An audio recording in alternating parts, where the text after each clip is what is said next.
আসসালামু আলাইকুম। আশা সম্পা এডুকেশন হোমে আমি সম্পাহক। আজ আমি পঞ্চম শ্রেণীর ষষ্ঠ অধ্যায়ের ক্লাস করাবো। ষষ্ঠ অধ্যায়ের ক্লাস আমরা করছিলাম ভগ্নাংশ। দেখো আজকে আমাদের ভগ্নাংশ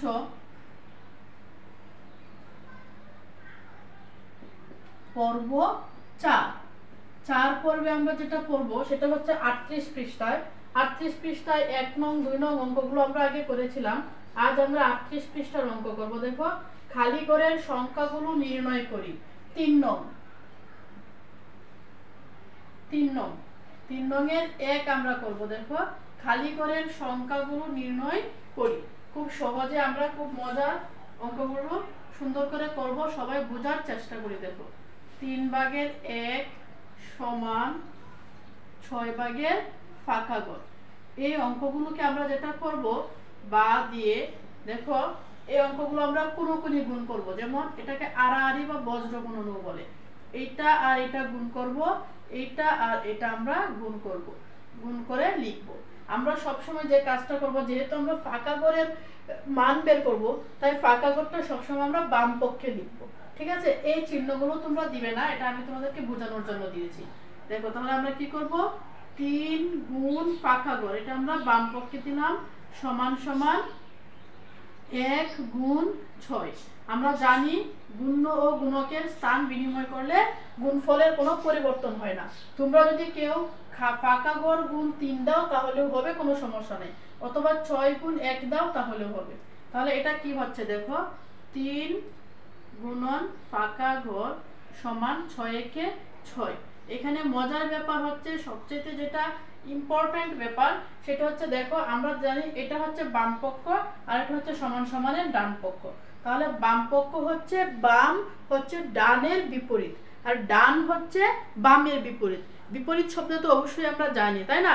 যেমন দিন এর বিপরীত রাত, হ্যাঁ, রাত দিন, ভালো মন্দ, এরকম ভাবে আমরা বিপরীত শব্দ জানি। ঠিক এগুলো হচ্ছে বাম, বামের বিপরীত ডান, ডানের বিপরীত বাম। তাহলে এরকম ভাবে গণিতের প্রক্রিয়া চিহ্নগুলোরও বিপরীত আছে। যেমন গুণ, গুণের বিপরীত কি হবে?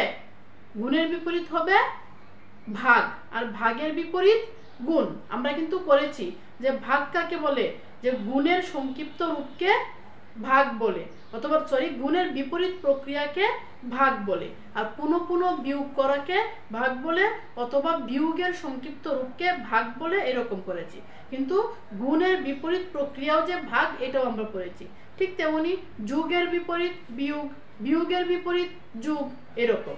তাহলে দেখো এই জায়গাটার মধ্যে যেহেতু এই ফাঁকা ঘরটা এখানে বাম পাশে, যে দেখো এই 3ও এখানে বাম পাশে, আমরা এই 3কে ডান পাশে নিয়ে যাব। যদি আমরা 3কে ডান পাশে নিয়ে যাই তাহলে আমরা তার পাশটা চেঞ্জ করলাম কি বিপরীত ভাবে।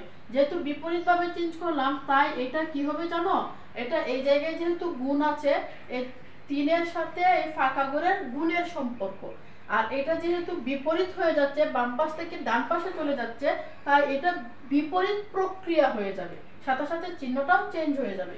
যেমন এটা গুণটা হয়ে যাবে ভাগ, ভাগ 3। এই জায়গাটা যদি তোমরা বুঝতে পারো তাহলে কিন্তু অঙ্কটা তোমরা অবশ্যই পারবে।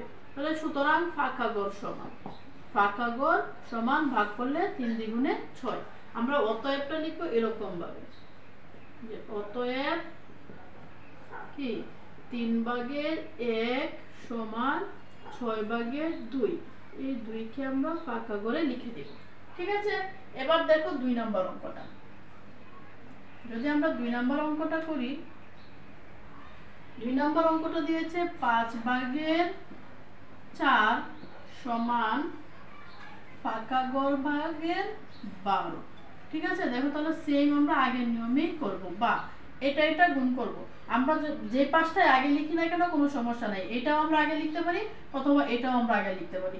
যেহেতু ফাঁকা ঘরের মানটা বের করবো, আমরা এটা লিখে ফেলবো, তাহলে আমাদের অঙ্কটা একটু বুঝতে সুবিধা হয়। ওইটাতেও কোনো সমস্যা নাই, যেহেতু আমরা নতুন তাই আমরা সবসময় ফাঁকা ঘরটাকে বাম পাশের দিকে রাখবো। তাহলে আমরা এখানে লিখবো 4 গুণন ফাঁকা ঘর সমান 12 গুণন 5।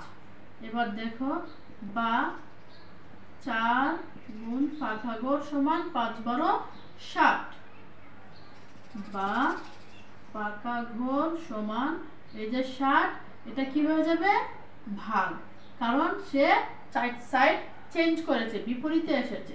সুতরাং ফাঁকা ঘর সমান 4 15 60। তাহলে আমরা লিখবো অতএব 5/4 সমান 15/12। আর এই 15কে আমরা ফাঁকা ঘরের ভিতরে যে ঘর বানিয়ে দিব। ঠিক আছে, এবার দেখো 3 নম্বর অঙ্ক। 3 নম্বর অঙ্কটাতে আছে 6/3। 6/3 সমান 2 ফাঁকা ঘর। ঠিক আছে, এটা 38 পৃষ্ঠায় অঙ্কগুলো আছে। হ্যাঁ, বা আমরা এটাকে আবার এই যে কোনকুনি গুণ করব। 6 গুণ ফাঁকা ঘর সমান 3 গুণ 2, বা 6 গুণ ফাঁকা ঘর সমান 3 দ্বিগুণে 6, বা ফাঁকা ঘর সমান, তাহলে এই 6 এর সাথে এই 6 কি হবে নিশ্চয়ই ভাগ, যেহেতু বিপরীত সাইডে গিয়েছে, তাই না? এবার সুতরাং ফাঁকা ঘর সমান 6 কে 6। আমরা জানি ভাজ্য ও ভাজক যদি সমান হয় তাহলে ভাগফল 1। ঠিক আছে, তাহলে এটা কিন্তু প্রশ্ন আসতে পারে যে কখন ভাগফল 1 হয়। আনসারটা হচ্ছে ভাজ্য ও ভাজক সমান হলে। দেখো, অতএব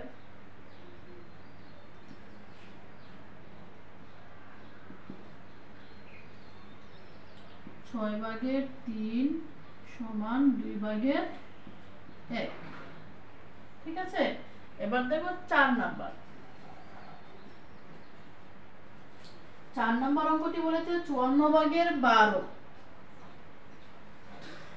54/12 সমান ফাঁকা ঘর ভাগের 2, বা সেম আগের মতো আমরা এখন আগে এটা লিখে দিব 12 গুণ ফাঁকা ঘর সমান 54 গুণ 2, বা 12 গুণ ফাঁকা ঘর সমান 54 দ্বিগুণে কত হয় 108, বা ফাঁকা ঘর সমান 108 ভাগ 12। সুতরাং ফাঁকা ঘর সমান কত হয় 9 12 108, 9। এবার এটা হলো অতএব। অতএব 54/12 সমান 9/2। ফাঁকা ঘরটা ছিল এই জায়গায়। দেখো, আসলে অঙ্কগুলা কিন্তু খুবই সহজ। খেয়াল করো, অঙ্কগুলা খুবই সহজ। আপনি একটু বুঝে বুঝে করলে অঙ্কগুলো খুব সহজেই করতে পারবো এবং ভুল হওয়ার সম্ভাবনা 0%। কারণ এভাবে করলে ইনশাল্লাহ ভুল হবে না, যদি না আমরা হিসেবে ভুল করি। ঠিক আছে, তাহলে অঙ্কগুলো কেমন লাগলো আমাকে জানাবে। আর পরবর্তী ক্লাসগুলোতে অবশ্যই আমার এই অধ্যায়ের পরবর্তী অঙ্কগুলো থাকবে, অঙ্কের সমাধানগুলো থাকবে। আর যদি ভালো লেগে থাকে তাহলে অবশ্যই আমার চ্যানেলটা ইউটিউব থেকে দেখে থাকলে সাবস্ক্রাইব করে রাখবে, আর ফেসবুক থেকে দেখে থাকলে ফলো দিয়ে রাখবে। তাহলে হবে কি, পরবর্তী ক্লাসগুলো তোমরা অবশ্যই পেয়ে যাবে। ঠিক আছে, আর যারা অলরেডি করেছো তাদেরকে ধন্যবাদ। আল্লাহ হাফেজ।